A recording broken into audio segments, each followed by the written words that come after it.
Halo, selamat malam pemirsa. Komisi 12 DPR RI mengkritik keras kebijakan Kementerian SDM yang mendadak membatasi distribusi LPG 3 kg. Di sisi lain, Barreskrim Polri telah meningkatkan status perkara dugaan pemalsuan dokumen pagar laut di Tangerang ke tahapan penyidikan. Bersama saya, Kevin Pakan, Anda menyaksikan Sido Prime selengkapnya.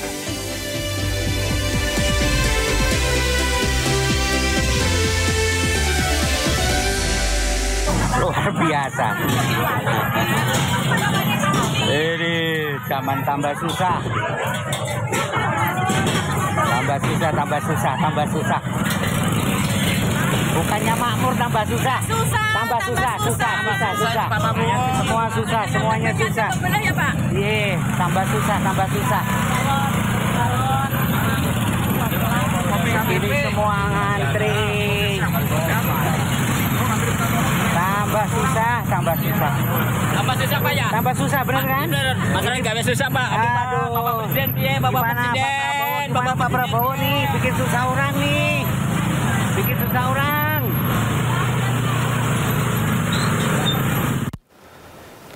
Pemirsa, antrean panjang beli gas LPG 3 kg dan jarak yang jauh melahirkan tragedi jatuhnya korban jiwa. Seorang ibu di Pamulang, Tangerang Selatan, Banten meninggal dunia karena kelelahan usai antre gas.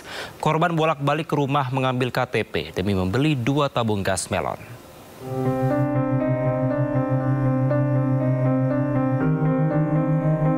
Seorang warga Pamulang, Tangerang Selatan, Banten meninggal setelah berjalan cukup jauh untuk membeli gas LPG 3 kg. Tempat pangkalan gas itu berjarak 500 meter dari rumah Yoni, nenek berusia 62 tahun untuk kebutuhannya berdagang nasi uduk. Berharap dapat membeli 2 tabung gas, Yoni sempat pulang ke rumah karena tidak membawa KTP dan kembali ke pangkalan gas. Usai mendapatkan tabung gas, korban mendadak lemas dan dijemput menantunya memakai sepeda motor. Sesampainya di rumah, Yoni yang tidak sadarkan diri dibawa ke rumah sakit. Tim medis di rumah sakit menyatakan korban meninggal. Itu nenek, emaknya Robi, itu jatuh katanya. Tapi bukan jatuh katanya, cuma duduk istirahat. Dijemputlah sama mantunya, tapi sampai di rumah langsung pingsan. Bahwa udah dapat tabung gas, udah dapat. Terus dia bilang Allahu Akbar, ya Allah, Allahu Akbar. Tapi saya tanya udah nggak nyaut. Untuk mengantisipasi peristiwa serupa, pemerintah Kota Tangerang Selatan sedang merancang upaya pencegahan dan memberikan sosialisasi kepada masyarakat. Ini mudah-mudahan ke depan menjadi perhatian bagi kita semua. Insya Allah ada jalan keluar gitu. Bagaimana maksud ya pemerintah pasti tujuannya baik ya, bagaimana pengendalian harga dan lain sebagainya. Tapi kita di lapangan bersama-sama, kami pemerintah Kota Tangerang Selatan bersama dengan kepolisian dan TNI bersama-sama mengawal kebijakan ini supaya semuanya berjalan dengan aman, lancar dan juga tertib. Sementara itu, Menteri Energi dan Sumber Daya Mineral Bahlil Lahadalia menyampaikan permohonan maaf atas meninggalnya Yoni setelah kesusahan mencari gas LPG 3 kg. Bahlil menegaskan pembatasan penjualan gas melon itu pada pangkalan resmi untuk penataan dan perbaikan distribusi agar subsidi tepat sasaran. Menyadari dampaknya terhadap akses masyarakat, pemerintah memutuskan untuk mengubah kebijakan dengan menaikkan status pengecer menjadi sub pangkalan. Saya, kalau memang itu ada, tadi kan saya baca banyak berita juga, kita membaca banyak berita, katanya ada yang begitu, ada berita juga yang nggak sesuai dengan itu. Ya kami pemerintah pertama memohon maaf kalau itu terjadi. Karena ini semata-mata kita lakukan untuk penataan. Yang kedua adalah kita melakukan perbaikan. Apa yang kita lakukan pagi ini dari masa pagi ini sebagai respon untuk kita ingin rakyat kita mendapat LPG dengan baik dan gampang. Ya, oke. Peristiwa yang menimpa Yoni seharusnya menjadi pelajaran yang berharga bagi pemerintah. Jangan sampai kebijakan yang bertujuan agar lebih tepat sasaran dan efisiensi akan berdampak lebih meluas jika masalah ini dibiarkan berlarut-larut. Termasuk membuat pemetaan distribusi dari jangkauan masyarakat.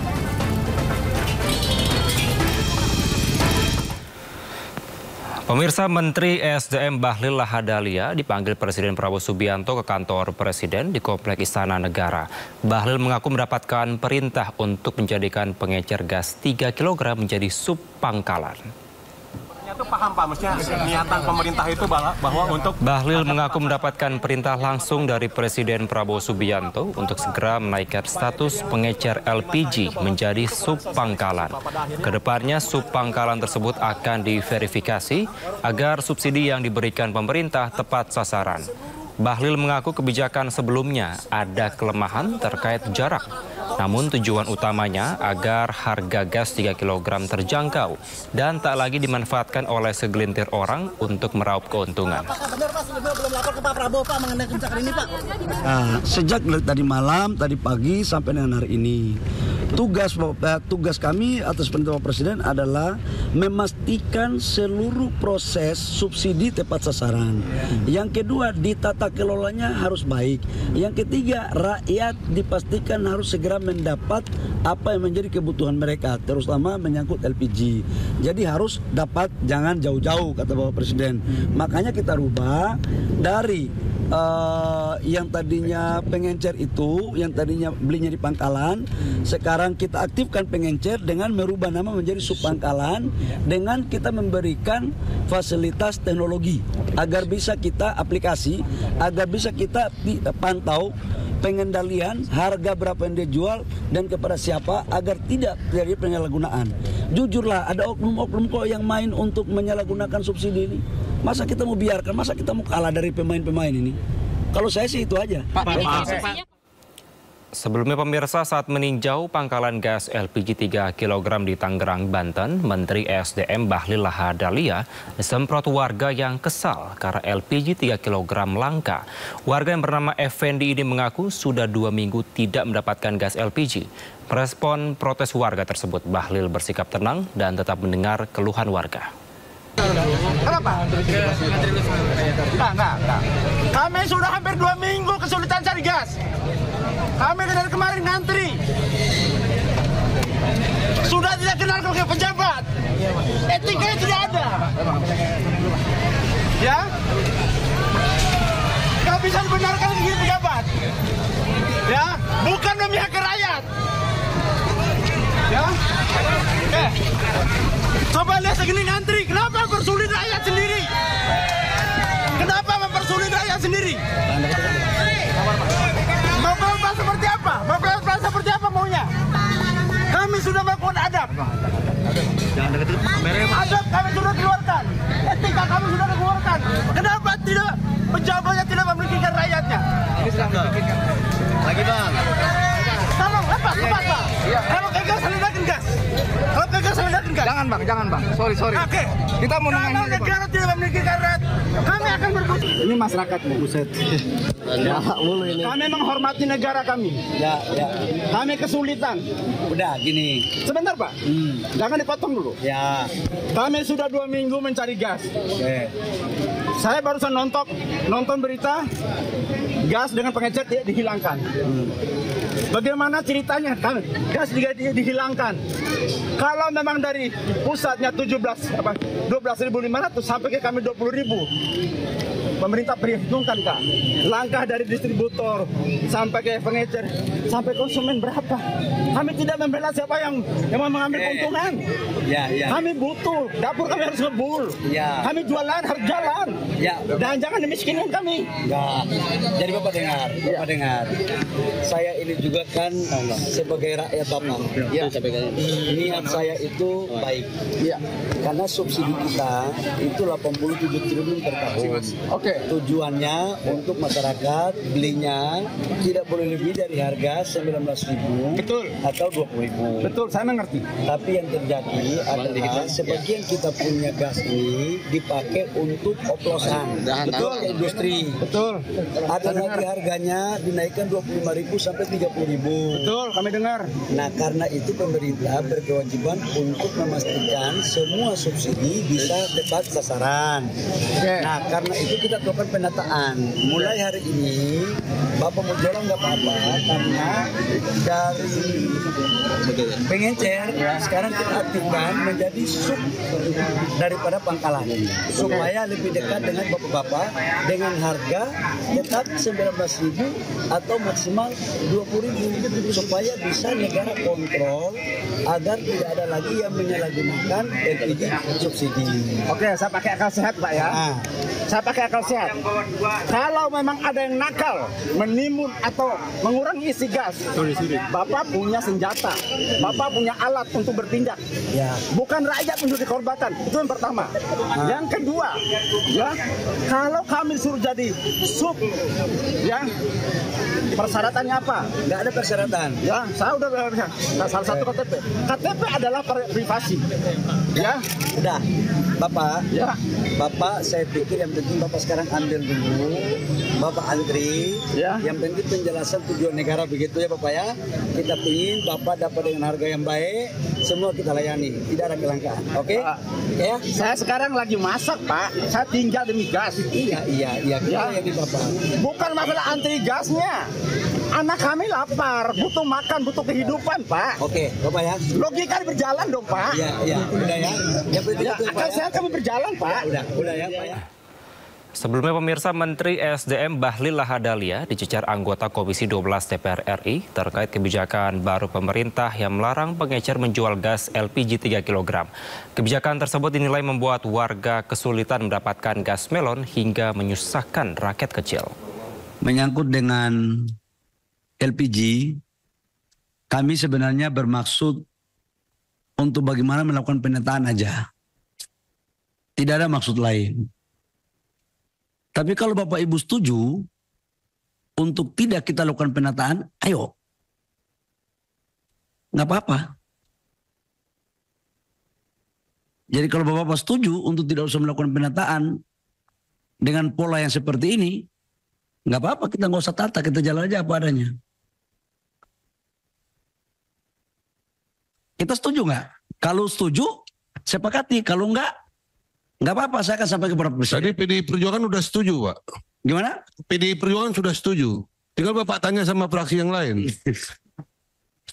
Nggak, artinya, saya mau sampaikan ini beban berat juga. Tapi ini adalah keberanian kita untuk membuat keputusan. Tidak ada barang atau sesuatu yang kita memperbaiki yang tidak seharusnya itu mulus. Pasti ada dinamika. Tapi dinamika ini pilihannya kita mau memperbaiki atau tidak. Risikonya ada. Dan yakinlah, insya Allah apa yang kita lakukan ini untuk kebaikan. Karena apa? Ini barang nggak ada yang langka, semua stok ada. Stok LPG untuk 3 bulan ke depan itu lengkap ada. Cuman distribusinya saja yang sekarang dari pengencer, saudara-saudara saya pengencer ini penting. Saya setuju sama teman-teman bahwa mereka ini juga butuh lapangan pekerjaan. Setuju saya. Saya pernah jadi pengusaha UMKM kok, pernah jual kue saya. Saya nggak pingin juga mereka itu susah. Tapi saya juga tidak pingin mereka di apa ya? Ya kira-kira ada unsur-unsur lain lah. Akibat mungkin juga mohon maaf mereka tidak teliti. Bapak Ibu kan sudah tahu bahwa terjadi oplosan banyak-banyak. Ini kalau kita biarkan uang 87 triliun ini nyampe. Itu aja kalau saya. Izin Ketua. Ya, silakan. Jadi ini terjadi subordinasi antara Kementerian SDM kan. Jadi saya pikir setiap Kementerian SDM juga harus dalam mengeluarkan kebijakan berkoordinasi juga dong dengan eksekutornya yaitu Pertamina. Pertamina kan penugasan. Ini anggaran subsidi ini melekat di SDM. Jadi ada hal-hal semacam ini. Jadi kasihan juga ntar Pertaminanya yang salah. Seolah-olah Pertamina yang merusak rantai pasok terhadap masyarakat. Jadi ini tolong Pak Menteri, bukan karena Pak Simon separtai dengan saya, tapi saya harus bela juga. Jangan juga kebijakan Menteri SDM tanpa koordinasi diberitahukan, sama kayak tadi kan. ternyata Pertamina membantah kan. Terkait juga pengecer juga yang digebukin Pertamina kan. Di lapangan seolah-olah Pertamina yang salah kan ketika ada kelangkaan, padahal ininya apa, LPG-nya ada gitu loh. Jadi saya pikir ke depan ini Dirjen Migas baru, tolonglah regulator dan eksekutor itu saling berkoordinasi gitu loh. Jangan jalan masing-masing. Itulah butuhnya kita koordinasi antar sesama itu. Pimpinan, saya boleh lanjutkan dulu pimpinan? Ya, silakan Pak. Baik, itu sekedar penjelasan tambahan. Kami dengan Pertamina selalu koordinasi, nggak ada yang tidak dikoordinasikan. Semuanya berjalan baik, bahkan saya sama Pak Simon ini hampir tiap hari kita ngobrol. Pak Rifa itu dengan dirjen saya ngobrol terus sampai saya mau kesini aja masih telepon Pak Rifa. Jadi Pak Bambang, insya Allah semua ini dalam kerangka yang baik. Sebenarnya di antara kami koordinasinya bagus. Contoh menyangkut dengan 3 kg. Memang Pertamina nggak pernah mengeluarkan. Itu 2018. Tapi ini kan di seolah-olah bahwa ada. Nah jawabannya seperti apa teman Bapak Ibu semua udah tahu. Bahwa memang ada yang tidak nyaman ketika kita mau tertibkan proses untuk pendistribusian daripada pengencer. Tapi kita sayangi, kita hormati pengencer dan pasti kita akan memberikan yang terbaik untuk rakyat kita. Pemirsa, Wakil Ketua Komisi 12 DPR RI Sugeng Suparwoto mengkritik keras kebijakan Kementerian SDM yang mendadak membatasi distribusi LPG 3 kg.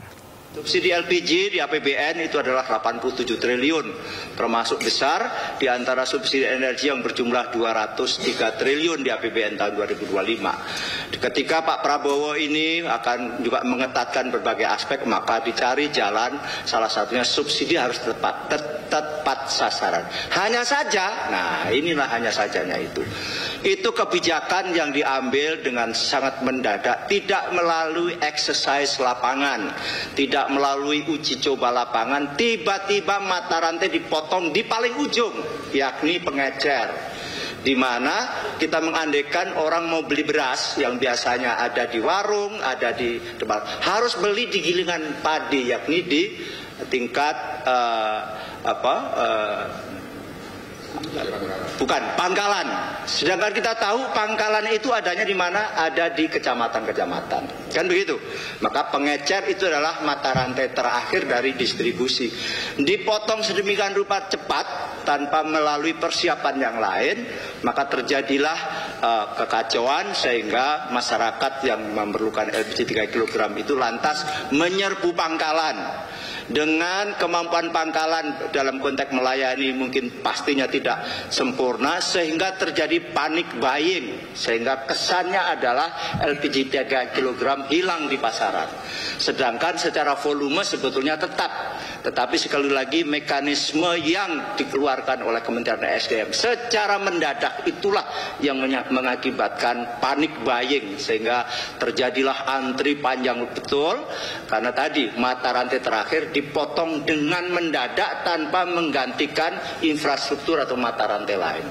Dan akhirnya dikoreksi kebijakan itu atas perintah Presiden, maka tetap dibuka mata rantai terakhir itu pengecer, hanya diformalkan fungsinya menjadi subpangkalan, di mana nanti akan mengidentifikasi bahwa barang subsidi ini harus sampai by name by dress. Kenapa lagi-lagi ini dialamatkan atau yang berhak membeli LPG 3 kg itu hanya orang tidak mampu dan UMKM. Itulah fungsi nanti subpangkalan, itulah yang mengidentifikasi sekaligus pembelinya. Jadi kita terima kasih bahwa telah dipulihkan kembali oleh pemerintah dalam hal ini Pak Prabowo, sehingga sesuatu yang haru biru dalam utamanya 3 hari terakhir ini insya Allah mudah-mudahan sudah kembali normal. Sekali lagi kritik kita kepada Kementerian ESDM selaku regulator dan juga pembuat kebijakan agar hati-hati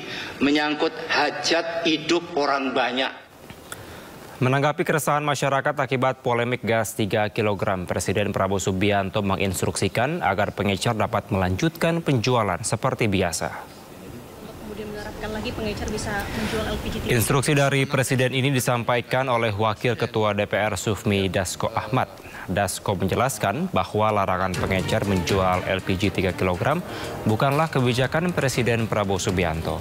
Usai mencermati kesulitan dan antrean yang dialami warga di sejumlah daerah, Presiden akhirnya memutuskan agar tabung bersubsidi itu kembali dijual di tingkat pengecer.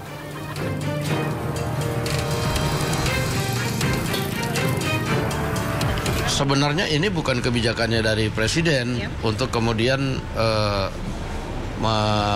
melarang kemarin itu. Nah, tapi melihat situasi dan kondisi, tadi Presiden turun tangan untuk menginstruksikan agar para pengecer bisa dapat berjalan kembali sambil kemudian pengecer itu dijadikan subpangkalan, administrasi segala macamnya bisa sambil berjalan saja demikian. Stok tidak langka, stok ada. Stok terkonfirmasi tidak langka. Nah justru itu makanya nanti ini regulasinya lagi diatur. Nah supaya kemudian nyampe ke masyarakat itu harganya tidak mahal. Sementara itu Direktur Utama Pertamina memastikan para pengecer mulai sekarang bisa menjual LPG 3 kg secara merata. Pertamina mencatat sebanyak 370.000 pengecer telah otomatis terdaftar menjadi subpangkalan. Direktur Utama Pertamina Simon Aloysius Mantiri memastikan pemerintah memperbolehkan pengecer bisa kembali menjual LPG 3 kg. Sebanyak 370.000 pengecer akan ditunjuk menjadi subpangkalan. Nantinya Pertamina dan Kementerian ESDM akan membekali para subpangkalan dengan aplikasi yang tidak dikenakan biaya. Fungsi aplikasi yakni agar pemerintah tetap bisa mengontrol harga LPG 3 kg. Pemerintah dan Pertamina menegaskan distribusi LPG 3 kg akan kembali berjalan normal mulai hari ini. Data dari pengecer yang kurang lebih 370-an ribu itu kan sudah terdaftar. Nah, otomatis kemarin kami sudah kategorinya sudah kami rubah menjadi subpangkalan. Jadi hari ini seperti arahan Pak Menteri sudah bisa seperti biasa bisa membeli langsung dari pangkalan. Antrean panjang warga untuk mendapatkan LPG 3 kg di sejumlah daerah mengakibatkan kondisi sosial yang bisa mempengaruhi perekonomian masyarakat. Kementerian Sosial menilai pembatasan pembelian gas LPG harus lebih tepat sasaran agar masyarakat tidak kesulitan. Gus Ipul menyebut aturan tersebut difokuskan terhadap penerima manfaat agar tepat sasaran. Mensos menegaskan penyaluran lewat sub-penyalur resmi yang diberlakukan pemerintah bertujuan untuk meminimalisir penyelewengan dan agar tepat sasaran ke penerima manfaat. Mensos berharap keputusan Presiden yang kembali mengizinkan pengecer bisa menjual LPG 3 kg tidak terjadi lagi. Tentu penerima manfaat itu ya pengguna itu mendapatkan harga yang paling murah kan gitu toh. Jadi cuma itu aja bahwa kemudian ada ide dasarnya adalah itu gitu. Bahwa nanti di lapangan seperti apa ya nanti kita lihat perkembangannya. Itu aja yang bisa saya sampaikan ya. Ya bisa jadi pada saatnya ya. Pada saatnya semua dialihkan langsung ke penerima manfaat gitu. Tidak lagi lewat-lewat yang lain. Ini kan resikonya kalau lewat-lewat itu kan ada ya, itu resikonya kalau lewat-lewat itu tidak langsung itu. Sementara itu Satgas Pangan Polri mengungkapkan penurunan stok menjadi salah satu penyebab kelangkaan LPG 3 kg. Memang kita temukan sejak ada surat edaran terkait masalah perubahan pendistribusian. Ya kan? Yang dulu masih ada pengecer-pengecer, saat ini langsung oleh agen-agen atau subpenyalur. Ya. Itu yang pertama, sehingga yang tadinya bisa dipecah satu pangkalan itu menjadi beberapa agen penyalur atau pengecer. Ya. Saat ini fokus di satu tempat, sehingga terjadi antrian. Ya kan, di beberapa tempat ada terjadi antrian. Kemudian ada persyaratan khusus untuk bisa mendapatkan LPG tersebut. Ya, harus menggunakan KTP, harus mendaftar ke OSS, dan itu menjadi persyaratan utama. Kemudian selain itu juga terjadi penurunan suplai ke agen atau ke pangkalan. Ya, yang tadinya per hari itu 280 kaleng gas LPG 3 kilo, saat ini hanya 130 per hari. Ini hasil pengecekan kita ya, belum ke wilayah lain. Nah, kita sudah instruksikan kepada jajaran kita di Satgasda untuk segera turun ke lapangan, melakukan pengawasan, pengecekan terkait masalah stoknya dan distribusi. Apakah sama dengan yang kita lakukan ini? Hasilnya nanti akan dikompulir, dilaporkan kami, dan kami akan laporkan kepada pimpinan. Ada beberapa tempat di Jabodetabek kita lakukan pengecekan. Jawa, Jakarta saja. Ya, Jabodetabek. Itu ada indikatif penimbunan? Belum ada? Oh, tidak ada. Memang ada kekurangan penurunan stok supply-nya. Itu sementara, dan saat ini kita komunikasikan dengan Dirjen Migas.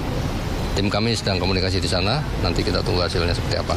Kita tetap melakukan pengawasan, dan kalau ada yang melakukan penyimpangan atau pelanggaran, melanggar aturan yang ditetapkan pemerintah, tentunya ada sanksi. Yang utama ya kita melalui kementerian yang terkait ya, dari Dirjen Migas mungkin akan melakukan pencabutan izinnya. Dan pemirsa, berikut kami hadirkan potongan dialog dengan YLKI dan juga juru bicara Kantor Komunikasi Kepresidenan terkait dengan kebijakan distribusi gas melon. Ya, pertama spirit untuk penertiban dalam arti agar subsidi tepat sasaran itu saya kira hal yang bisa dimengerti ya, karena kan subsidi kan memang untuk kelompok tertentu sebenarnya, bukan untuk semua orang ya. Tetapi kita melihat bahwa upaya transformasinya terlalu cepat ya, dengan proses waktu yang pendek, sehingga tentu menimbulkan satu shock behavior dan shock culture bagi masyarakat yang sudah terbiasa membeli di pekeder dan kemudian dipindah dengan ke pangkalan yang jaraknya cukup jauh. Sedangkan infrastruktur untuk menuju ke sana juga tentu perlu effort yang tinggi bagi konsumen atau masyarakat dalam mendapatkan LPG 3 kg itu.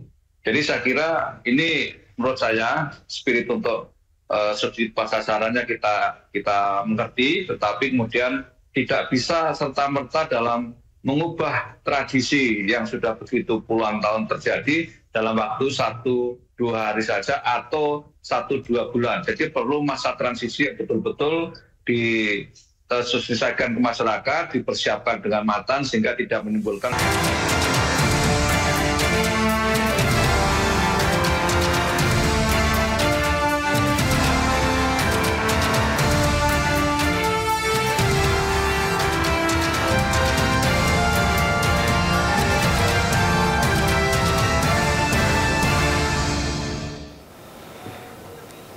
Pemirsa, Menteri ATR dan Kepala BPN Nusron Wahid meninjau pagar laut yang juga ditemukan di Kabupaten Bekasi, Jawa Barat.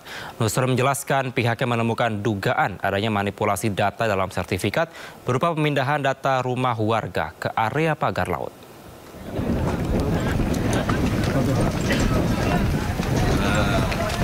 Assalamualaikum. Dalam kunjungannya, Nusron menyapa dan berbincang singkat dengan sekelompok nelayan setempat. Nusron juga meninjau beberapa rumah warga yang alamatnya dipindahkan ke area pagar laut oleh oknum tidak bertanggung jawab. Menurut Nusron, ada SHM tanah seluas 11 hektar milik warga desa Segara Jaya yang berpindah secara misterius ke area pagar laut perairan Kampung Palijaya. Sertifikat tersebut mencakup 89 bidang tanah milik 84 orang yang berasal dari program pendaftaran tanah sistematis lengkap atau PTSL pada 2021. Namun setahun kemudian peta tersebut dipindah ke laut. Nusron pun menduga adanya manipulasi data hasil pemindahan sertifikat. Assalamualaikum. Assalamualaikum. Assalamualaikum. Sertifikat orang diklaim, petanya diganti. Oke? Apa langkah kita? Bongkar. Ya. Langkah kita soal membongkar nanti saya koordinasi dengan Pak KKP. Karena ini Kementerian KKP kalau bongkar laut. Kalau kami urusannya di SHGB-nya ya. Yang ini kami nggak pernah menerbitkan sertifikat. Sertifikat orang dipakai. ini otomatis kita hapus dalam peta. Sehingga itu kembali menjadi laut. Nah. Oke. Pihak-pihak yang terkait, yang terlibat, baik yang pemilik ini maupun orang BPN, kalau ada unsur nanti terbukti ada indikasi pidananya, kami dari BPN akan mengadukan ke APH. Sebelumnya pemirsa, Ombudsman RI merilis hasil investigasi terkait polemik pagar laut yang terjadi di Kabupaten Tangerang, Banten. Temuan Ombudsman diantaranya terkait kerugian nelayan yang mencapai 24 miliar rupiah hingga unsur pidana. Ombudsman mendapatkan informasi 28 November dan 2 Desember 2024 terkait keberadaan pagar laut yang merugikan para nelayan dari sisi perekonomian. Laporan Ombudsman Provinsi Banten terkait investigasi sejak 19 Desember 2024 menyebutkan nelayan menderita kerugian hingga 24 miliar rupiah. Tak hanya itu, Ombudsman juga menemukan indikasi adanya penguasaan ruang laut sebesar 370 hektar di Kohot, Tangerang.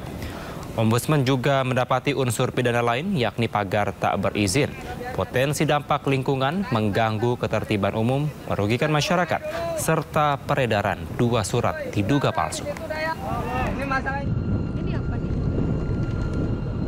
Hal yang sama ternyata terjadi juga yang di Kohot, tapi kan tetap timbul. Jadi kita mendorong agar aparat penegak hukum mengusut tuntas indikasi pidana tersebut. Ya, ini indikasinya, dan tentu saja terkait dengan pengajuan perizinan dan segala macam itu tentu harus didalami lagi. Ya, karena ini melibatkan 16 desa dari 6 kecamatan yang mengajukan surat untuk dilakukannya pengukuran dan pemastian apakah itu memang dilakukan ada di area laut atau bukan. Nah, kami juga mencatat ada beberapa indikasi pidana yang lainnya. Yang pertama, sebagaimana kita tahu, itu pagar tidak berizin, ya, potensi dampak terhadap lingkungan, gangguan ketertiban umum, kerugian masyarakat yang kami perkirakan minimal adalah sebesar 24 miliar, adanya upaya penguasaan ruang laut yang dibuktikan dengan beberapa dokumen yang kita peroleh, dan adanya peredaran 2 surat yang diduga palsu yang digunakan untuk mendukung upaya pengajuan mendapatkan wilayah ruang laut tersebut. Ya, jadi kita berharap dan berkeyakinan ini indikasi kuatnya pagar laut itu motifnya adalah penguasaan ruang laut. Pemirsa, Bareskrim Polri telah meningkatkan status perkara dugaan pemalsuan dokumen pagar laut di Tangerang ke tahap penyidikan. Dirtipidum Bareskrim Polri Brigjen Pol Juhandani Raharjo Puro mengatakan peningkatan status penyidikan dilakukan setelah pihaknya melakukan gelar perkara.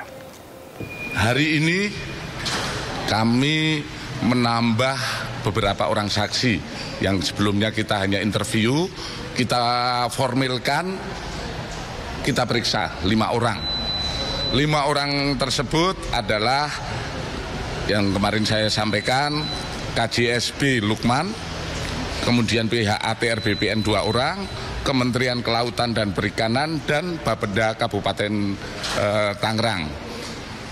Dari hasil pemeriksaan ataupun pengumpulan barang bukti dan keterangan, kami langsung melaksanakan gelar perkara, di mana gelar perkara tersebut dihadiri oleh tim dari Bareskrim, yaitu penyidik utama, penyidik madya, dan para penyidik di lingkungan Direktorat Tindak Pidana Umum. Dari hasil gelar, kami sepakat bahwa kami telah menemukan dugaan tindak pidana pemalsuan surat dan atau pemalsuan akta otentik. Yang selanjutnya kami dari penyidik siap melaksanakan penyidikan lebih lanjut. Tentu saja kita melaksanakan penyidikan secara profesional. Kita cari dulu dalam proses penyidikan, karena sebelum kita menentukan tersangka dan lain sebagainya, kita tetap mengedepankan praduga tak bersalah. Tapi pada prinsipnya kita sudah mempersiapkan untuk penyidikan lebih lanjut. Pemirsa, untuk mengetahui informasi selengkapnya terkait gelar perkara SHGB Pagar Laut, kita telah terhubung dengan rekan Dilami Aulia di Gedung Bareskrim Polri. Selamat malam, Dilami, apa saja poin-poin dari gelar perkara yang dilakukan Bareskrim hari ini?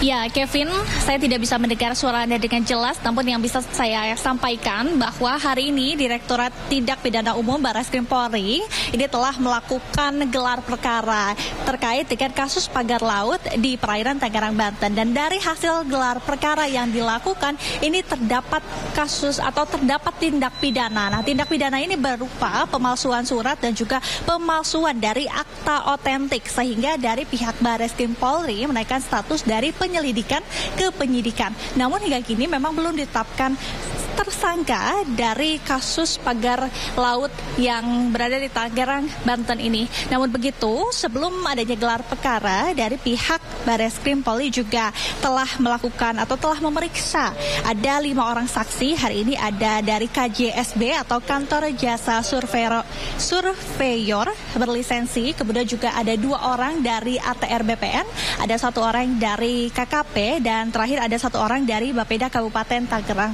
Juga sebelumnya, Kevin, terdapat 7 orang juga yang diperiksa, yakni pada 3 Februari 2025, ya, di mana 7 orang ini juga adalah yang memang diperiksa begitu ya terkait dengan keterlibatannya dari kasus pagar laut. Namun hingga kini memang belum diangkat atau belum dinaikkan status dari para saksi ini kepada tersangka, karena dari pihak Dirtipidum Bareskrim Polri, Brigjen Pol Juhandani mengungkapkan, Kevin, bahwa dari pihak penyidik Bareskrim ini masih melakukan pendalaman terkait dengan kasus ini. Dan juga kalau kita lihat, kasus pagar laut ini juga sempat menuai kontra dari seluruh masyarakat begitu ya, karena kalau kita lihat pagar laut ini juga sangatlah mengganggu aktivitas dari nelayan di perairan Tangerang, Banten, sehingga tentu kita juga nantikan bersama bagaimana keberlanjutan kasus dari pagar laut. Akankah tersangka atau akankah saksi yang sudah diperiksa, kiranya ada 7 saksi ini akan ditetapkan sebagai tersangka? Kita lihat nanti keberlanjutannya, Kevin. Baik, terima kasih Dilami Aulia melaporkan langsung dari Gedung Bareskrim Polri. Kami akan mengupdate kembali informasi dari sana. Terima kasih Dilami, selamat kembali bertugas. Pemirsa, walau lambat prosesnya, namun perlahan tabir kejahatan dalam kasus pagar laut mulai terkuak. Bareskrim Polri juga sudah mulai masuk tahap penyelidikan lanjutan untuk mengungkap siapa saja para pelaku di balik SHGB dan SHM di atas lahan pesisir pantai utara Tangerang. Semoga saja pelaku utamanya dapat terkuak. Kita akan membahas lebih dalam, pemirsa, dengan sejumlah narasumber. Sudah gabung bersama kami Kepala Biro Humas Kementerian ATR BPN Harrison Mokodompis. Kemudian sudah bergabung juga bersama kami perwakilan nelayan yang juga sudah lama protes terkait dengan pagar laut ini. Ada Bapak Kolit dan ada mantan Kabareskrim Polri Komjen Pol Purnawirawan Susno Duaji. Selamat malam Pak Harrison, Pak Susno, dan Pak Kolit. Ya. Baik, semoga semua dalam kondisi sehat. Saya mau ke Pak Harrison terlebih dahulu. Pak Harrison, Bareskrim hari ini telah memeriksa sejumlah saksi terkait dengan pagar laut. Di antaranya adalah 2 pejabat dari ATR BPN. Dari hasil gelar perkara diduga tindak pidana pemalsuan surat akta adalah otentik. Tanggapan Anda seperti apa, Pak Harrison? Terima kasih, selamat malam teman-teman semuanya, Pak Susno, Bang Holi, terima kasih. Pertama-tama tentu kita harus apresiasi ya setinggi-tingginya, sebesar-besarnya kepada institusi Polri yang telah bergerak untuk melakukan pemeriksaan atau gelar yang tadi disampaikan. Kita tentu berada pada harapan yang sama. Kita hormati proses ini karena Kementerian ATR BPN ini, kalau Bapak dan Ibu ingat, adalah salah satu kementerian yang bergerak duluan untuk melihat apa yang menjadi kewenangan Kementerian ATR BPN untuk dilakukan pemeriksaan, dan telah ditetapkan ada sekitar 50 sertifikat dan masih bergulir. 50 itu telah dalam proses pembatalan dan yang lain juga masih sedang bergulir. Nah, terkait dengan apa yang dilakukan oleh teman-teman Polri, ATR BPN itu adalah institusi pemerintah yang jika aparat penegak hukum memerlukan data-data atau keterangan-keterangan yang berkaitan dengan penyelesaian permasalahan ini, tentu dalam posisi harus mensupportnya. Jadi kami kooperatif untuk menyiapkan semua bahan yang diperlukan oleh teman-teman Polri dalam rangka melaksanakan tugasnya.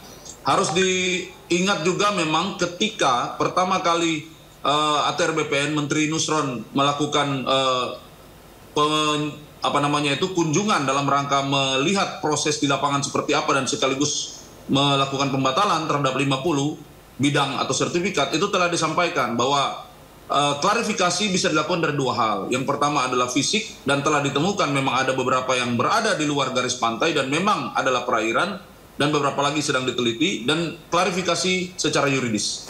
Nah, secara yuridis inilah bisa menentukan ke depannya berapa yang akan dibatalkan. Untuk proses pidananya ya kita bekerja sama dan menghormati proses ini. Baik, berarti sejauh ini Kementerian ATR BPN akan kooperatif bila ada pemeriksaan lebih lanjut. Baik, saya mau ke Pak Khalid. Pak Khalid, terkait dengan adanya gelar perkara yang dilakukan oleh Bareskrim Polri hari ini, tanggapan Anda apakah memang ini sesuai dengan apa yang sering Anda sampaikan sebelumnya bahwa juga terdapat saksi-saksi yang telah diperiksa hari ini, Pak Khalid? Ya, terima kasih. Assalamualaikum warahmatullahi wabarakatuh. Waalaikumsalam. Waalaikumsalam.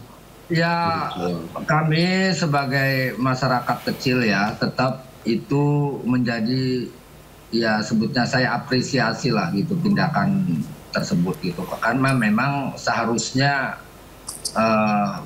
pihak pemerintah ya harus memang layaknya seperti itu, melakukan yang sebenar-benarnya gitu, artinya melakukan sesuai dengan aturan hukum yang kita anut. Artinya kita jangan sampai kemudian maaf.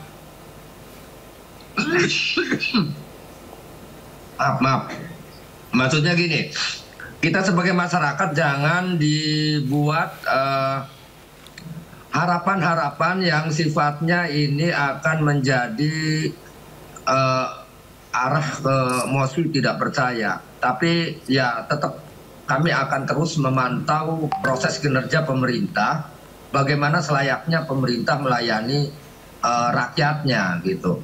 Artinya pelaku-pelaku pemagaran laut itu jelas-jelas sudah melakukan penyerobotan kedaulatan negara kita. Terus kemudian yang keluar terkait sertifikat HGB segala macam itu, ya ini juga tidak boleh hanya dilokalisasi hanya sebatas di wilayah pohon saja. Tapi juga harus juga diperiksa wilayah Kabupaten Tangerang, desa-desa atau kelurahan yang mempunyai bibir pantai ini sepertinya juga terlibat persoalan itu. Bahkan sampai ke Kabupaten Serang. Karena kami juga menemukan di wilayah Kabupaten Serang juga banyak pemagaran. Terus terjadi di Kemayungan juga, di Desa Sukajaya, Kabupaten Serang itu juga terjadi. Nah, jangan-jangan ini juga bukan hanya di Banten, tapi juga di semua Nusantara, di negara Indonesia ini. Mungkin ada beberapa titik juga yang mencoba untuk digarong lautnya, ditransaksikan oleh pihak-pihak yang memang ini sama sekali tidak mengindahkan persoalan-persoalan ruang hidup nelayan atau ruang hidup petani. Baik. Gitu. Pak Khalid, tapi ini sudah... Ini juga harus digali seterang benderang. Nggak boleh negara kalah dengan mafia-mafia itu. Karena jujur kami sebagai masyarakat merasa didolimi, merasa dijajah gitu kan. Artinya ruang hidup kami di laut, di nelayan, ini kok seperti mau digarong pelan-pelan. Ini yakin bukan hanya di Banten, juga di Nusantara ini banyak kejadian ini. Oke, ada... Artinya bukan hanya di Tangerang, di Kohon saja, di Kabupaten Serang juga harus digali persoalan ini. Terima kasih. Ada kecurigaan Anda terkait adanya indikasi di sejumlah daerah lain, tidak hanya di Tangerang. Pak Khalid, ini juga sudah hampir 1 bulan nampaknya terkait dengan kasus ini, tapi belum adanya tersangka. Anda menilai seperti apa, Pak Khalid? Ya sebenarnya ya mungkin tetap saya masih husnudon ya, masih tetap berprasangka baik. Mungkin artinya wilayah hukum harus hati-hati, tapi yang jelas pelaku itu udah terang benderang. Artinya kalau memang butuh data-data atau informasi-informasi, kami juga akan siap bantu itu. Nah tapi sesungguhnya pelaku-pelaku pemagaran laut dan kemudian pelaku juga masalah siapa pemilik sertifikat atau HGB itu kan tertera namanya dan itu udah terang benderang gitu kan. Oke. Artinya saya tetap masih melihat proses hukum seperti apa ketika misalnya proses hukum ini atau pelanggaran ini merucut kepada pihak-pihak yang mempunyai modal besar gitu kan. Yang ini juga akan, ya saya memahami itulah, artinya pemerintah juga sepertinya sedang dimainkan oleh tangan-tangan mereka yang mempunyai modal besar itu dan pemerintah nggak boleh di sertifikat sudah ada namanya secara terang benderang tapi belum ditetapkan sebagai tersangka sampai dengan saat ini. Saya mau tanya ke Pak Susno, tanggapan Anda sesulit itukah untuk menemukan siapa tersangkanya dalam kasus pagar laut ini, Pak Susno? Baiklah, pertama kita bersyukur ya bahwa ini sudah semakin terang dan kita patut berterima kasih dan memberikan penghargaan setinggi-tingginya kepada Kementerian ATR BPN ya, karena awal mula yang berani membuka, kemudian dari kementeriannya ATR BPN ini dari Pak Nusron, Pak Urison ya, kita bersyukur dan beliau jauh lebih maju ya, sudah sampai menindak aparatnya, dicopot, kemudian diberi sanksi, tentunya sanksi hukum adalah aparat penegak hukum dan ini sudah membuka jalan luas gitu. Kalau penyidik Polri mulai masuk ke ATR BPN kan sudah diberhentikan dari jabatannya, jadi sudah lebih gampang lagi. Kemudian kita salut juga kepada Polri walaupun terlambat hampir 1 tahun gitu ya. 1 tahun saya katakan karena apa? Polisi diberitahu sudah 1 tahun yang lalu, yaitu Agustus 2024. Tapi nggak apa-apa, lebih baik terlambat daripada tidak. Dan mudah-mudahan nanti sudah masuk penyidikan sampai ke puncaknya gitu. Nggak usah takut gitu, wah itu perusahaan pengembang yang besar, nggak apa-apa. Toh kita nggak ngusir orang yang sudah membeli rumah dari dia. Dan kita tidak benci kepada perusahaan-perusahaan pengembang yang berkembang dengan bagus. Saya kira negara mengharapkan begitu. Dan semua kementerian, semua aparat, semua lembaga wajib mensupportnya. Kita support supaya pengembang kita tidak kalah dengan pengembang-pengembang internasional. Yang kita tidak terima pelanggaran hukumnya. Kemudian tidak usah takut juga dengan dikatakan bahwa perusahaan pengembang ini oleh petingginya mengatakan telah membayar pajak 50 triliun. Tidak apa-apa. 50 triliun itu kan dari keuntungan. Pajak itu, PPH, restribusi dan sebagainya itu dari keuntungan 20% atau berapa, berarti 80% sudah dimiliki oleh mereka. Jadi nggak usah takut, siapapun yang menggarap itu ya pasti negara dapat. Bahkan dari garapan pengembang yang ini mungkin ada yang lebih kecil yang nggak masuk, yang semestinya masuk. Contohnya apa? Ada kawasan yang ditetapkan sebagai kawasan strategis nasional gitu.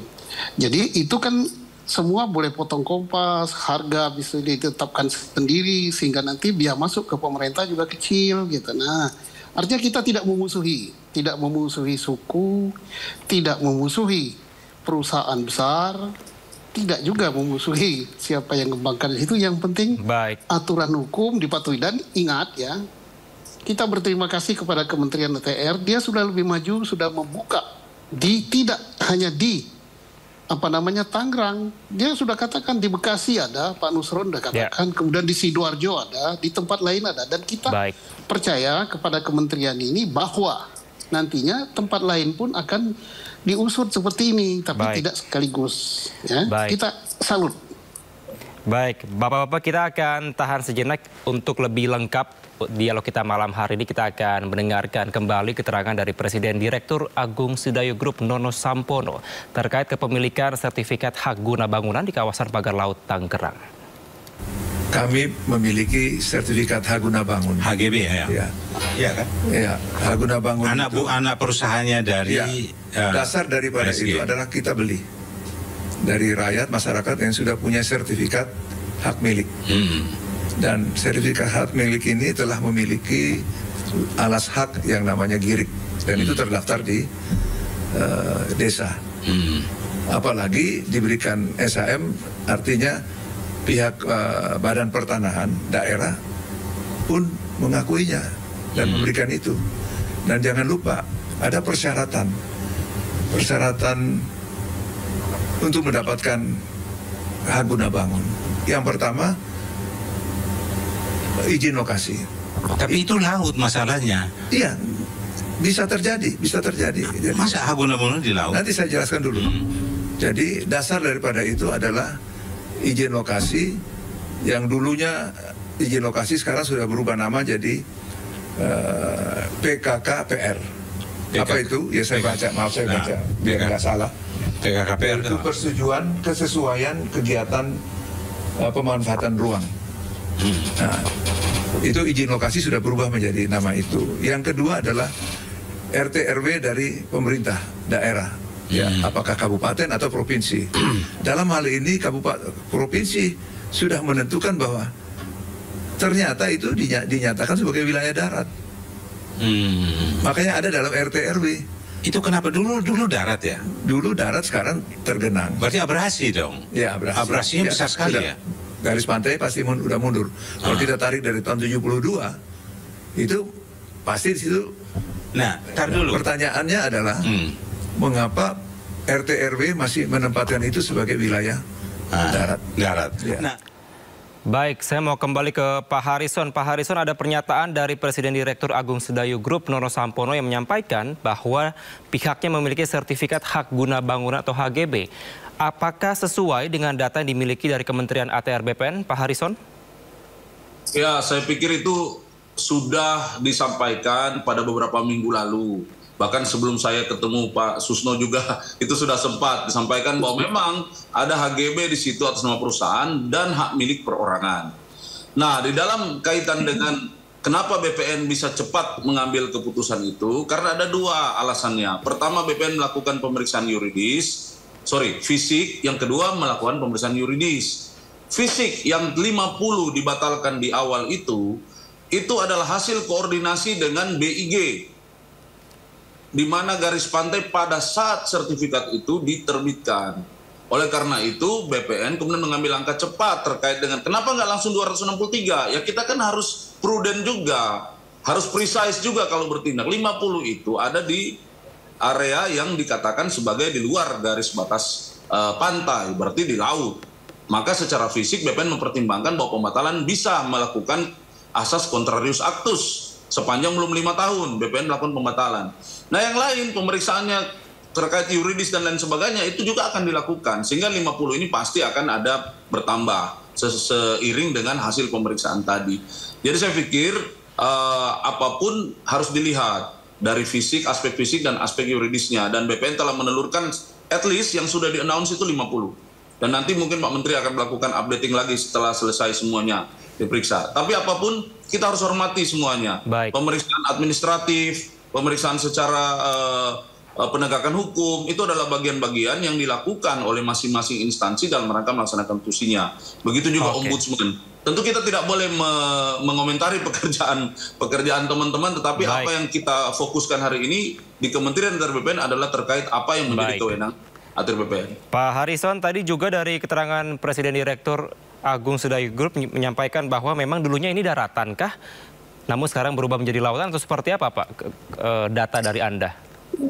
Kalau data spasial itu bukan hanya dari BPN. Dari awal BPN itu melakukan koordinasi dengan BIG.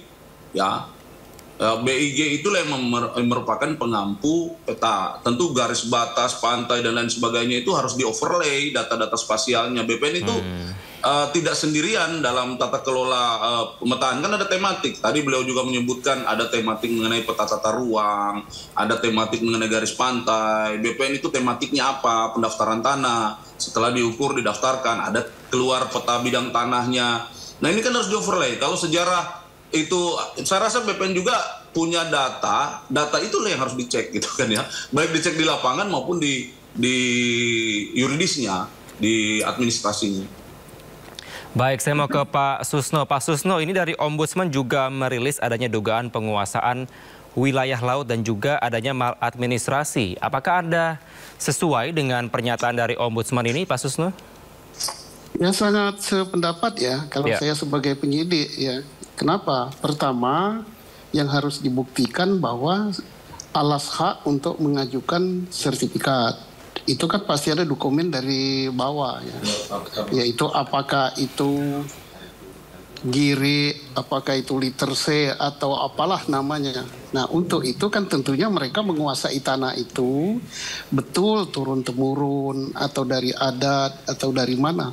Tapi itu kan tidak pernah jadi tanah darat. Seumur-umurnya itu adalah laut. Kalaupun terjadi abrasi, 1 tahun paling 2 cm. Dan itu di pantai selatan. Kalau pantai utara bukan abrasi, tapi penambahan. Mengapa terjadi penambahan? Ya karena sedimen dari sungai Citarum, Citanduy, macam-macam lah sungai kan, ngalirnya ke utara. Dan juga Laut Utara, Laut Jawa itu kalau dia membawa ombak ke pantai, dia membawa pasir. Terjadi perluasan, bukan terjadi penyusutan. Jadi terbalik itu Pak Nono itu, padahal dia orang laut itu ya. Dia kan jadi utara itu tidak mungkin daratan menjadi laut, tapi laut menjadi darat. Jadi perluasan. Nah, jadi artinya ini memudahkan Bareskrim untuk menyidik bahwa alas hak untuk pengajuan sertifikat itu, dokumen-dokumen itu adalah palsu. Entah dokumen palsu itu digunakan oleh PT yang digunakan oleh Pak Nono tadi, atau dokumen palsu itu digunakan oleh Kades diatasnamakan rakyatnya, atau apa yang jelas so pasti palsu. Baik. Setelah palsu, kalau mereka berkompak ria, terjadi permainan uang di bawah situ, maka jelas ini tidak pidana korupsi. Banyak sekali tidak pidana di situ, belum tidak pidana lingkungan hidup, belum memasang pagar tanpa izin. Nah, itu kewenangannya KKP, pagar tanpa izin, dan itu ancaman pidananya besar juga. Dan kejahatan ini, masalah pantai ini bukan hanya nelayan yang dirugikan. Untuk diingat ya, bukan hanya kelompok nelayan, tapi negara, kedaulatan negara. Karena disitulah untuk garis pertahanan kita, disitulah untuk kepentingan militer, disitulah untuk kepentingan ekonomi negara dan sebagainya. Jadi hati-hati ini. Baik Pak Susno, berarti banyak adanya unsur-unsur pidana kalau memang betul dokumen itu adalah palsu. Sekali. Apakah itu korupsi dan juga lingkungan dan lain sebagainya. Saya mau minta tanggapannya ke Pak Khalid. Tapi jangan dijawab dulu Pak Khalid, kita harus jeda sejenak pemirsa, tetaplah bersama kami di Sindo Prime.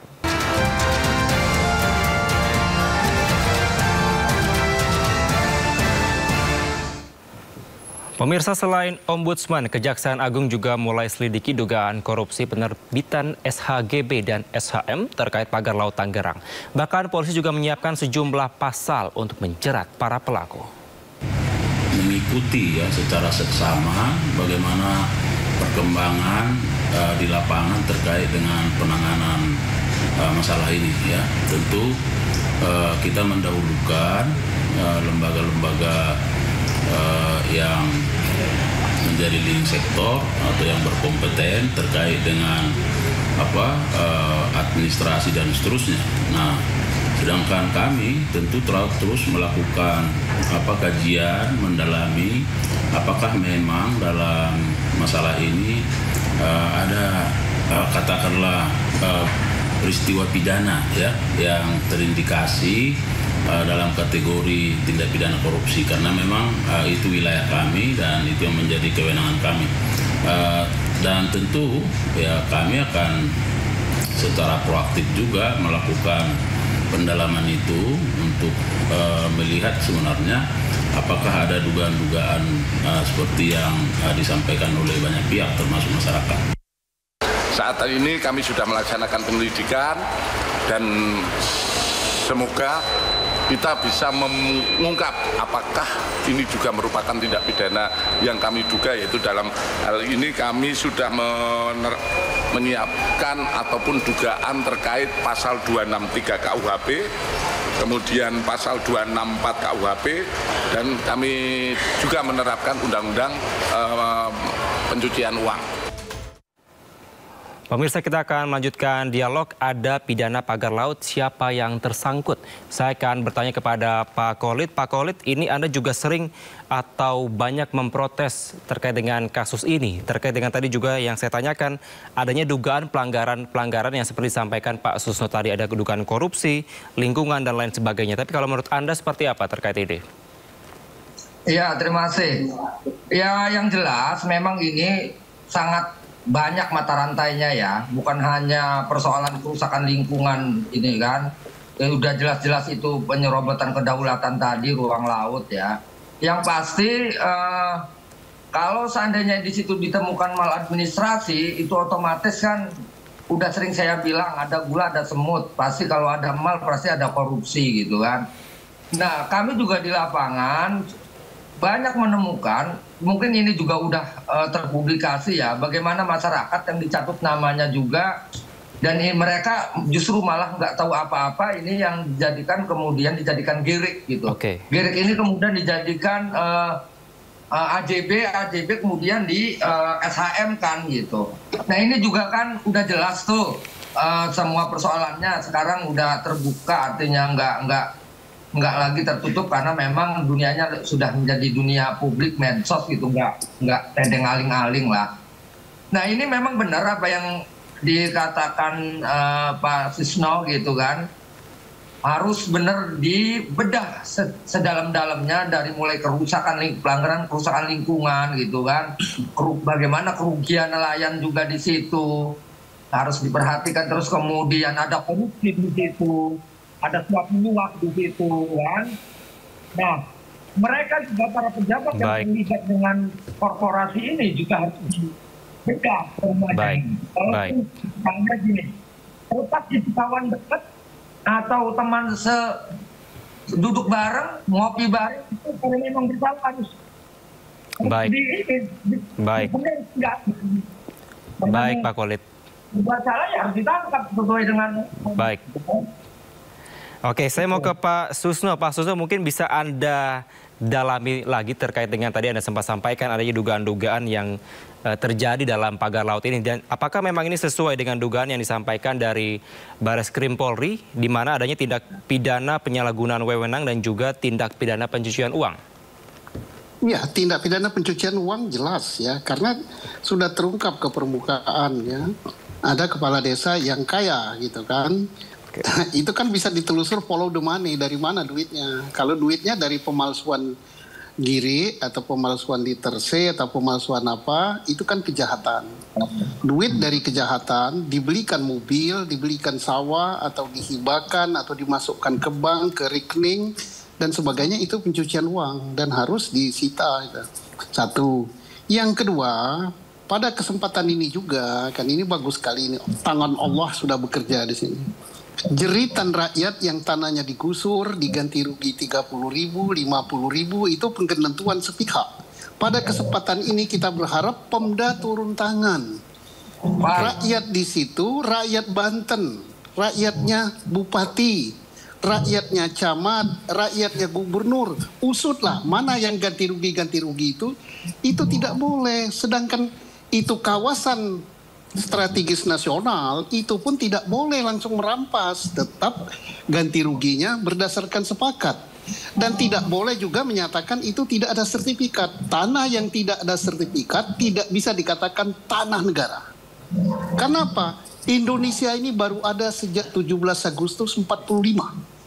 Sebelum itu masyarakat adat, mereka sudah mempunyai tanah dari nenek moyang, dari zaman Majapahit, dari zaman Tarumanegara dan sebagainya. Turun, ada yang ngurus sertifikat, ada tidak. Jadi jangan sampai dirampas karena tidak ada sertifikat. Itu tidak boleh. Nah, kita minta di sini gubernurnya turun tangan, gubernur terpilih, gubernur yang jabat, bupati lama, bupati yang jabat sekarang, bupati yang terpilih, usut rakyatnya. Kesempatan ini kepada siapa mereka nangis? Masa yang berani Pak Kulit saja? Mereka yang punya jabatan dipilih katanya berjuang untuk rakyat nggak berani. Nah, di mana Pemda Tangerang, Kabupaten, Pemda Provinsi Banten, kenapa kepala desanya didiamin aja begitu? Sudah bekerja tidak baik, menghilang. Bertindak dong, masa Kementerian ATR berani, kalian dipilih rakyat nggak berani? Cocok. Baik. Peranan kepala daerah di sini dituntut juga berarti ya Pak Susno. Kalau dari bukan dituntut, kewajiban. Wajib hukumnya. Pak Harrison, apakah sudah berkoordinasi dengan pihak kepala daerah di Banten atau di Tangerang sana?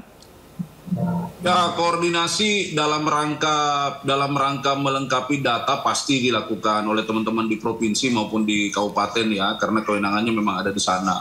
Jadi saya pikir menegaskan apa yang disampaikan Pak Susno, betul sekali kalau semua melaksanakan tusi, kita fokus aja apa yang menjadi kewenangan kita, kalau memang itu mau dilihat asas penerbitannya kalau di BPN ya, kalau yang di lain mungkin ada mengeluarkan dokumen-dokumen lain, ya itulah yang sedang dilakukan oleh aparat penegak hukum hari ini. Sebenarnya semua kalau bersifat kooperatif, terbuka, ya ini kan bisa terang benderang, masyarakat bisa melihat bagaimana proses ini sejak lahirnya. ATR sudah mengakui, ATR membuka peta bumi ATR bisa dilihat oleh seluruh masyarakat Indonesia hari ini.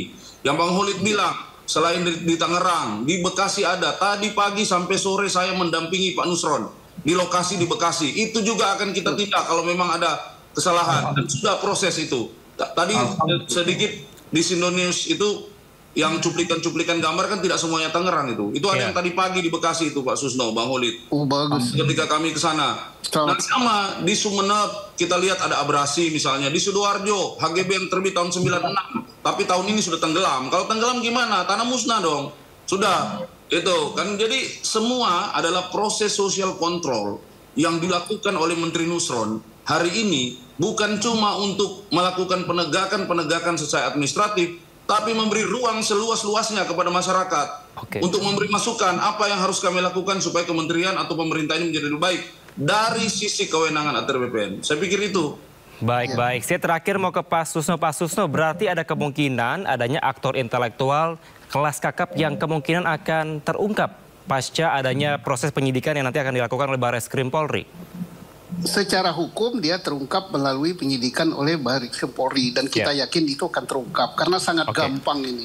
Baik. Yang sulit penyidik itu adalah pencurian jemuran pakaian di halaman atau pencurian sandal. Kalau pencurian ini udah terang.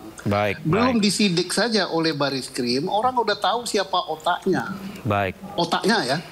Bukan yang masang pagar itu otaknya. Ya bukan kades otaknya. Ya itu yang berkerah putih. Dan di atas otaknya itu, itulah yang pasti harus diusut. Apakah ada dalang? Baik. Insya Allah terungkap semua ini. Insya Allah. Kalau kata Pak Horizon tadi, semua bekerja sesuai tupoksinya dan terbuka. Insya Allah terungkap ini semua. Baik. Tentunya kita akan sama-sama mengawal Pak Harison, Pak Susno dan juga Pak Holid agar proses penyidikan dari Barreskrim Polri dapat semakin terang benderang dan ketahuan siapa kira-kira aktor intelektual di balik pagar laut ini.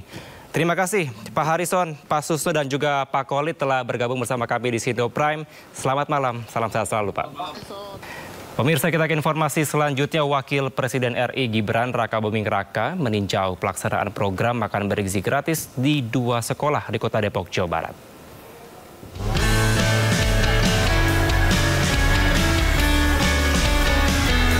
Setibanya di SMPN 11 Kota Depok, Wakil Presiden Gibran langsung meninjau sejumlah ruang kelas dan menyaksikan kegiatan makan pagi bersama siswa. Adapun menu yang disajikan terdiri dari nasi putih, ayam katsu, sayur sawi hijau, jeruk, dan susu kotak yang mencerminkan keseimbangan nutrisi yang dibutuhkan tubuh. Peninjauan program makan bergizi gratis dilanjutkan ke SMAN 4 Kota Depok yang lokasinya tidak jauh. Di tempat ini, Gibran juga menyaksikan langsung para siswa yang tengah menyantap makan bergizi gratis berupa nasi putih, sayur buncis, ayam teriyaki, jeruk, dan susu kotak. Selain berdialog dengan para siswa, Wapres Gibran juga membagikan paket buku tulis. Gibran menegaskan program makan bergizi gratis merupakan salah satu investasi strategis bagi kemajuan bangsa, khususnya dalam upaya menurunkan angka malnutrisi dan meningkatkan prestasi akademik siswa. Hari ini berjalan dengan lancar dan tadi saya lihat anak-anak SMA 4 Depok ya cukup lahap untuk menyantap menu hari ini. Untuk makannya sendiri tanggapannya Mas Gibran bagaimana? Saya kira cukup oke ya. Kalau nanti mungkin setelah saya pulang jika ada evaluasi silakan nanti bisa disahkan ke kita. Nanti ada tim PJN yang standby di sini juga ya. Adanya peninjauan ini diharapkan program ini dapat segera diterapkan secara merata di seluruh wilayah di tanah air untuk menuju Indonesia Emas. Dari Depok, Jawa Barat, Iyung Rizky, iNews melaporkan. Pemirsa, sehari sebelumnya Presiden Prabowo Subianto meninjau program makan bergizi gratis di sekolah dasar di Rawamangun, Jakarta Timur. Prabowo juga meninjau dapur umum untuk mengetahui proses persiapan menu makan bergizi gratis.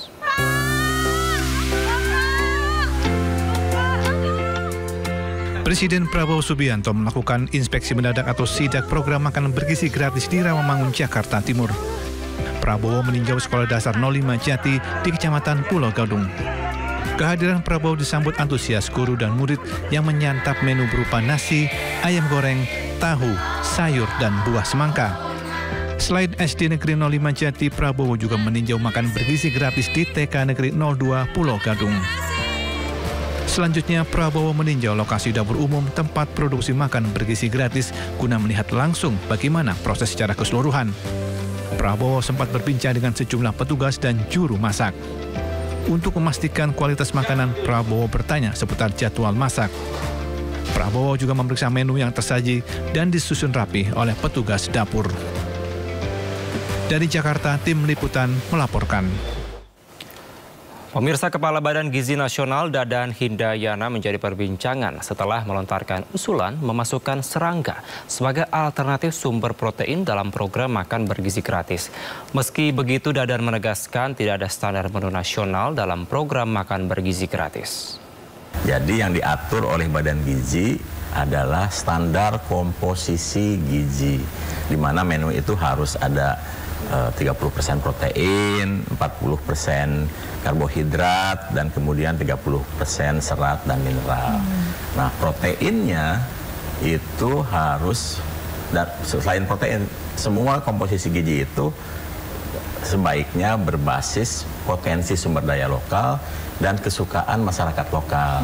Jadi contoh proteinnya itu kalau di daerah yang banyak telur, ya mungkin telur yang akan mayoritas menjadi sumber protein.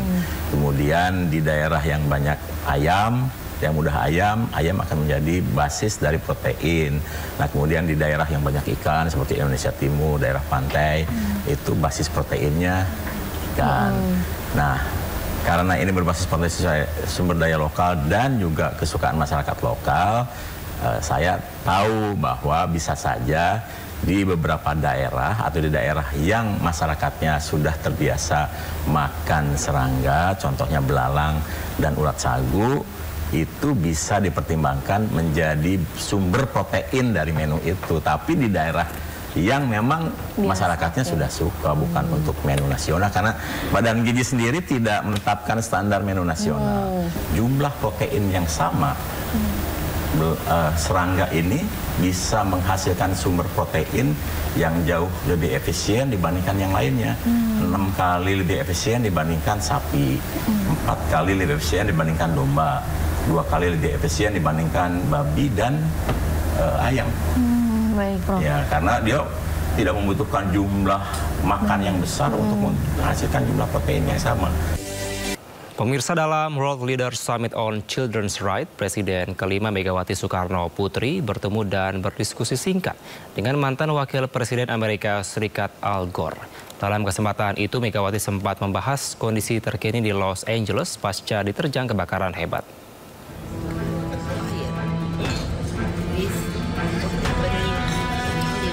Di sela-sela World Leaders Summit on Children's Rights yang diikuti oleh sejumlah pemimpin negara di Vatikan, Megawati Soekarno Putri memberi perhatian khusus terhadap bencana kebakaran yang terjadi di Los Angeles, California beberapa waktu yang lalu. Berdiskusi secara singkat dengan Presiden kelima Republik Indonesia tersebut, Al Gore, Wakil Presiden era Bill Clinton, menjelaskan beberapa penyebab kebakaran yang meluas di Los Angeles. So I will tell you what the scientists tell me. The heat trapped in the Earth system is disrupting the water cycle, and they have something called hydroclimate whiplash. We had in Los Angeles had 2 extremely wet winters in a row that supercharged the vegetation, and then last March the rain stopped. And so they've had 10 months of drought, no rain. And so all the vegetation that grew out of control dried out and became fuel for the fires. Dalam kesempatan yang sama, Megawati turut mengimbau kepada BMKG untuk melakukan langkah-langkah antisipasi terhadap berbagai macam bencana yang mengancam di tanah air, termasuk kebakaran yang mungkin terjadi akibat perubahan iklim. Hal ini senada dengan apa yang disampaikan Megawati saat menjadi panelis di World Leaders Summit on Children's Rights, yang juga menyinggung soal perubahan iklim yang mengancam kelangsungan hidup umat manusia dan bumi, terutama anak-anak. Dari Vatikan, Gede Satria, iNews melaporkan.